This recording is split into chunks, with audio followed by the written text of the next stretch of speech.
Well, I arrived in Florida about 4 years ago, and one of my first acts of being senior VP for IFAS was to travel around the state. And I met Mr. Grant probably about a third of the way into my travels around to each county. He had been retired by that point, but he was kind enough to come in and visit with me. And we had a great chat, and that was the first time I got to learn more about him and his history.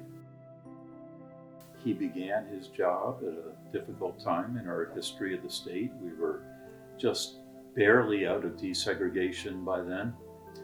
He was trying to develop 4-H programs for youth in a time when it was not easy to do so.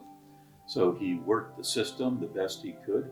He found ways to get around problems, and he created something that ended up being very valuable for all children and all youth of the county. But initially, he had to work through some very, very difficult issues still going on in our society. And he did that in a way that we look back now and say, wow, how did he get that done? Initially, when he began the program, we were not officially segregated, but practically we were. And so this became a camping experience primarily for Black student and youth at the time. And he built the program that way. And that was a difficult part because none of the resources were available to him. There was a lot of pushback. There was still a lot of resistance to doing anything at all. Pushed his way through that, made it happen, created camping experiences for Black youth. But over time, as the county changed, as the state changed, it became integrated. And now what we have today is a camping experience that for youth all over the state is really a very special opportunity, sometimes to interact with people who are different than them.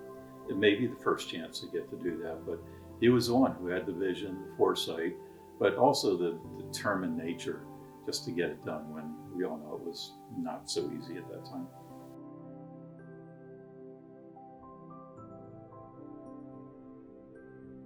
The unique thing about Dr. Grant is he puts in the time with the kid, okay? He puts it in and he expects you to walk away to have learned something. He is the guy that no matter who you are, no matter what your situation is, he is gonna put in 110% every time. Dr. Grant deserves to be in the 4-H Hall of Fame because Dr. Grant is one of those individuals, you hear the cliche of, they broke the mold. They truly broke the mold when with Dr. Grant. He is totally selfless, empathy, very empathetic to individuals, and Dr. Grant is a leader. We got a lot of managers in this world, but Dr. Grant is a leader. He sees something that has to be done, he gets it and does it.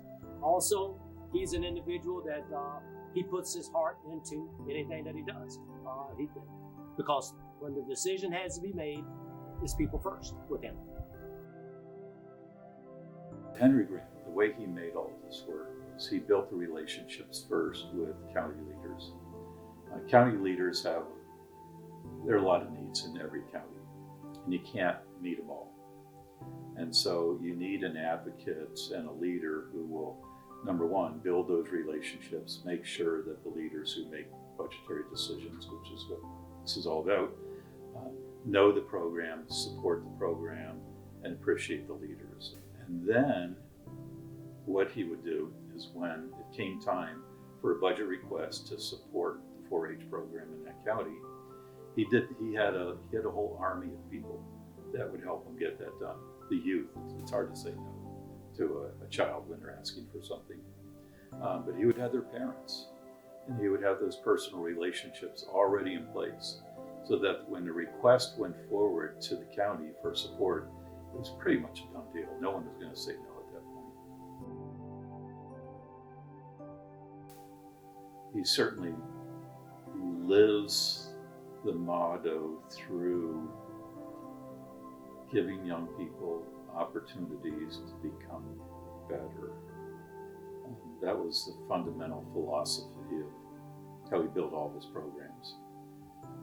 That whether you're challenged and have lack of opportunity, or whether you have lots of opportunities. Taking those young people and giving them the gifts of 4-H, which is somewhat embodied in the motto, but giving them those gifts has a profound influence on their future. And so it's pretty hard not to see how this is such a good thing for so many people and how many lives he has changed. But it's always making young people who are, we like to call the youth of our state the best there is, because it's a future, but taking them and making them even better. Yeah. Well, for Mr. Henry Grant, thank you for all that you have done for the youth of the state. As I've said, a lot of people in the state are better off because of what you have done. You've made Florida better, you've made our country better.